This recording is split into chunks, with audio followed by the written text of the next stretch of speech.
Hi everyone, my name is Joseph. Today I want to discuss Cyberpunk Edgerunners, which came out on Netflix on September 13th, 2022.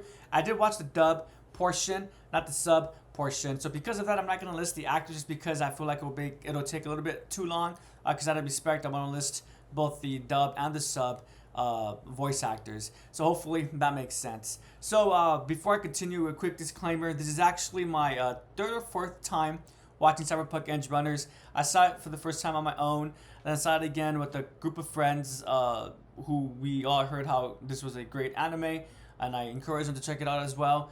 So we watched it together. I watched it again on my own, and then with my family, specifically with my mother, because she recalled that I used to talk about it in the past. For whatever reason, she wanted to check it out, and I made the choice to go ahead and watch it again with her.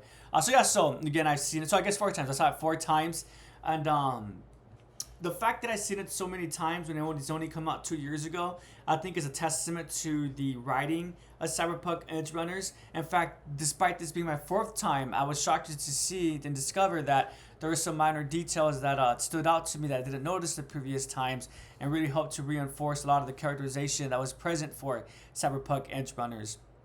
And in fact, what I appreciate and what I praise so much about this anime slash show is the fact that it's only 8 episodes, or it's 10 episodes, excuse me, but they're all only 20 minutes long. And the show does such a good job of utilizing its time wisely. It doesn't waste the audience's time, pardon the use of that word again.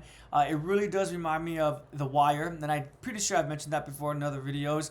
And why do I mention The Wire is because if anyone's ever seen it, that show does not waste the viewer's time at all. Once they've described how to set up the wiretap, for example, every season after that quite literally shows less and less of it, where to the point in the last season, it's just in a comment from a character: we've already set up the wiretap, let's go forward with the plot and everything else, right?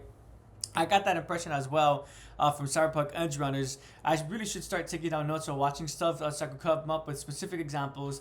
But just with things like, a minor example would be, I love how instead of showing how David interacts so well with the rest of the gang, I love how they instead have a quick montage, and at the same time it's also showing him training too, and it shows us how he's being taking the edge runner profession seriously, while also taking his social relationships seriously as well. The fact that he's engaging with this group of people, he's doing it in such a way that it's both professional but also friendly, and that's why they're able to become such a tight-knit group. And obviously it's because of Main's character, through Main, that this group is able to have such a strong leader figure, that they're able to work and be so cohesive together. That montage scene ends, so the spoilers, ends with the death of one of the characters, and even though he was a minor character, one actually feels the weight of that, because that death of that character is going to impact not just David, but also that character's sister. So his name is Pilar, his sister's Rebecca, and then the rest of the group as well: Maine, Kiri, Lucy. You know that his death is going to have an emotional impact upon the rest of the group and upon the audience too. And the only reason why that's true is because, again, the writing for this show is so tight, it's so concise, and it's something that's just so appreciated. I'm trying to think of another example as well. Or like in the way that it keeps being established that David's not living for himself. One, that becomes so much more at the forefront. If one rewatches the show, you see how David's mannerism and his behavior, he means well, he really and truly does, but he just never learned, unfortunately, how to be completely independent. And I don't blame him at all, because in the context of the show, I believe he was only 17 years old, if not 17 then 18, and his mom was doing the best that she can do, but she was a single parent, and of course she wanted the best for her son. And what I like so much about the show is that one can have a conversation. One could say superficially that the mom was a rude and a bit of a selfish jerk, because she was pushing, quote unquote, her dream upon David, this dream of him working at Arasaka Tower at the top floor. But I would argue that it was not such a dream where one may have heard things where people say that the parents are living through the children. I don't think that's what's going on right here from Gloria, that's David's mom. Gloria truly wants the best for her son, and she knows that in order to do well in Night City, in this dystopian cyberpunk future, is to be working in a specific kind of job. And so that's why she wants her son to be working at Arasaka Tower, and that's why she puts him into a private school. She wants him to work there not because she wants to work there herself. She never had a dream of being a top executive, but rather she has a dream where just her son is comfortable, where her son is able to enjoy life without having to suffer in the way that she's suffering and trying to provide for her son. And I don't mean that in a negative way, because I would argue that she doesn't mind providing for her son. And then once David becomes the new group's leader, again, it's obvious that he's not living for himself still. He states that he is, that he wants the group to be close-knit, but I would argue that he had such respect for Maine that he wanted to emulate his behavior. And there's nothing wrong with emulating people who have good traits, but we also need to keep in mind that when one emulates those other people, you run the risk of losing the individual self as well. And again, I don't mean that to be as a what's the word, as a negative towards David's character. I think it shows a lot that he has a lot of heart, a lot of determination, and he cares a lot about not just himself but about the community. But it's the fact that he never developed, maybe I'm thinking too much into this, but coping skills, and that he was never able to self-reflect and think to him. So like, for example, it's proven in the show that David's a very clever character. He's intelligent. He was getting straight A's at this private institution that he was attending, and that's quite important, I would argue, because I would argue, since he came from a lower class, that he was going to be starting at a lower point in terms of equitableness, equity, and equality.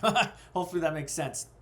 So the fact that David's able to do so well for himself, if David didn't want to become an executive at Arasaka Tower, maybe he could have thought to himself, well, what else can I do with my education? If he wanted to be an edge runner, for example, maybe he could do that on the legal side and think to himself, well, what can I use my skills in terms of icing things, in terms of net running, and etc., right?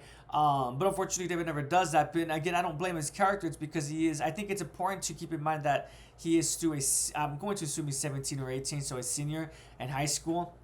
And I think the show does that on purpose. And so by the end, when David is killed, did he live his life fruitlessly? Did he live his life empty, since he was living for the dreams of other people? I'd argue that no.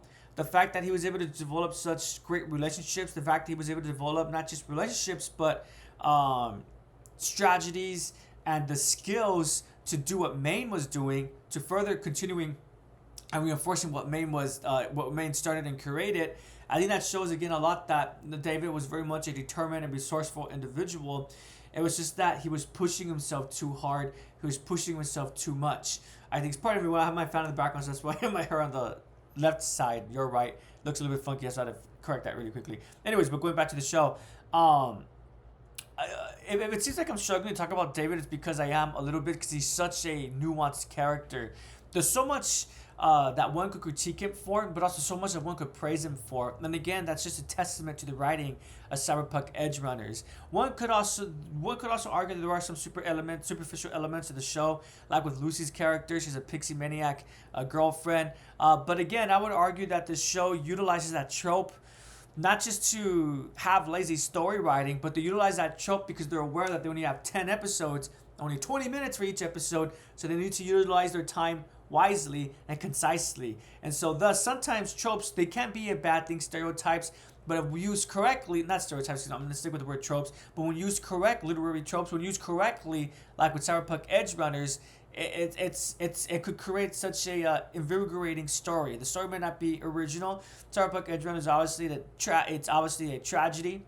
But despite it not being quote unquote original, one could still relate and really gravitate towards the narration of the story because of the characterization of the characters themselves, right? Because of the people who are because of the people who are partaking in the story and the setting of the story as well. The rest of the cast of minor characters, such as Dorio and Maine, they're all quite likable. Again, spoilers, when Maine goes psycho, and he's doing that pyre for Dorio. It's quite a heartbreaking moment, because what he's seeing is that he's putting her on top of wood, but in reality he's putting her on top of all these guns that he's collecting for the people that he just killed. And Maine's cyberpsychosis is sad as well. Actually, I'd love to go back, and I've read theories that the fact that Pilar was gone, he was the one that maintained Maine's cybernetics. That wouldn't shock me there was a detail about that within the show, because there's actually something like that within the details. This actually goes back to my beginning point at the beginning of the video about how the writing is so, they don't waste their time with the writing. So here's a great example. At the beginning of the anime, David beats up his bully, and that seems like such a small detail, right? I'm sure as the viewers were probably cheering for David and hoping something like that would occur, but it turns out there's consequences to that action. Later on in the story, Main's group has a task of kidnapping Tanako in order to get information from Tanako. Excuse me. Excuse me, sorry about that. And then it turns out Tanako is the father of the student that David beat up. That's not meant to be a surprise. That was revealed at the beginning of the anime. But the reason why that matters is because the original plan that Main had was that Tanaka was going to do a BD. I can't pronounce, or I also forgot his name, but the individual who's in charge of special BDs, he was going to strap Tanaka in, and while he was unconscious, setting up the BD for his personal feelings. That's why I'm like, pretend I'm sitting on a chair or something like that, strapped in or something. That was going to occur to Tanaka, and again, while that process was occurring, Main's group would have kidnapped and sedated Tanaka. But unfortunately, because Tanaka has to go get his son from hospital release, he's being released because of the broken arm that David gave him. Tanaka does not have the time to do the personal BD, and only has time to do the traditional package, the regular package, just picking up the BD disc and then leaving. And so because of that, that has a huge snowball effect upon the tragic conclusion where Main and Dario end up dying, essentially. So stuff like that, the show does such a great job of minor details that it seems like it's minor, but it comes up again in the future, in a future episode, and it turns out that minor detail helps explain a component of that story, a component of that characterization, and so forth, whatever it may be. Would I recommend Cyberpunk Edgerunners? I really would, yes. I actually do want to watch it one more time because I want to watch it dubbed. Excuse me, no, subbed. Again, I've seen it 4 times dubbed. I know I'm not an anime purist. I actually don't watch too much anime. I've only seen, I could count them on one hand. But with that being said, I am aware about the whole conversation about dub versus sub. And I could totally see that because I am a big Digimon fan. And when it comes to Digimon, I would argue that sub is better than dub. I grew up with dub. I have a lot of nostalgic feelings for the dub version of Digimon. But if one ever watches sub versus dub, they'll notice that the sub version has more of the themes and the original characterization that the show was trying to depict. And so because of that, that's why I'm able to enjoy the sub a lot more than the dub. When it comes to this anime, I don't think that's the same case. Like, for example, Fullmetal Alchemist Brotherhood, a lot of people state that the dub is quite serviceable, that one does not need to watch the sub if they don't want to, because the dub does not change too much of the, if any at all, of the main plot elements, of the main characterization of the cast and everything like that. So I do want to watch it sub just so I could maybe compare. See, maybe it's true there is no difference at all. If there is a difference, does it make that much of a well, again, pardon me again for using the same word, but does it make that much of a difference? So I do have plans to watch it again in the future. Probably not anytime soon, since obviously I just finished it. The last time I watched it was a year ago, give or take. So I'll probably wait another year or so before I check out the sub version. But yeah, I really do recommend Cyberpunk Edgerunners if one is interested in tragedies, if one is interested in really great characterization, really great world building.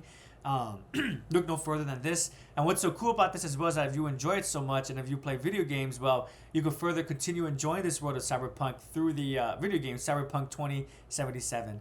So yeah, thank you so much for watching / listening, listening. Everyone, I guess I was thinking about lessons from The Witcher. I'm just joking. Again, thank you for listening and watching, everyone. I really do appreciate it. If you've seen Cyberpunk Edgerunners, let me know what your opinion is. I'd love to hear what other people think about it.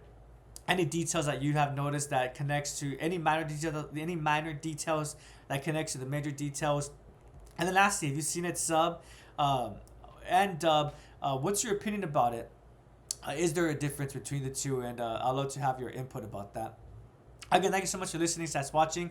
Have a great day, everyone, and take care.